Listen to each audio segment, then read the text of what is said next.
పెళ్లికి తెల్లవారుజామున బయలుదేరింది ఊరేగింపు. ఎక్కడి నుంచి? కైలాస పర్వతం దగ్గర నుంచి వస్తున్నారు.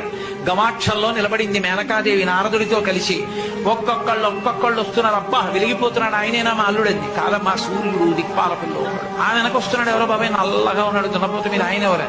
మీ అల్లుడు కాదు, బెంగపెట్టుకో, యమధర్మరాజు గారు. ఆ వెనకాతలబ్బా చల్లగా ఎంత బాగున్నాడో, ఎవరు? చంద్రుడు, మీ అల్లుడు కాదు. ఈయనెవరోనయ్యో చాలా అందంగా ఉన్నాడు, ఎర్రగా ఉన్నాడు, కాంతులీనుతున్నాడు. బ్రహ్మగారు, మీ అల్లుడి దగ్గర పురోహితుడమ్మా, పెళ్లి చేయడానికి వచ్చే బ్రహ్మగారు ఆయన మీ అల్లుడు కాదు. ఓ అలాగా, ఇతనెవరో నీలమేఘశ్యాముడు, చాలా అందంగా ఉన్నాడు. శాంతాకారం భుజగచైనం పద్మనాభం సురీశం. అమ్మా, ఆయనకి మీ అల్లుడికి భేదం చెప్పకూడదు కానీ ప్రస్తుత మీ అల్లుడు కాదు. ఆయన వెళ్ళిపోయాడు. ప్రదోష వేళ అయిపోయింది. రాడు వెడుతూనే ఉంది ఊరేగింపు. వస్తున్నారు మగపెళ్లి వారు. అలా ఆఖరికి ఒక ఆయన వచ్చాడు.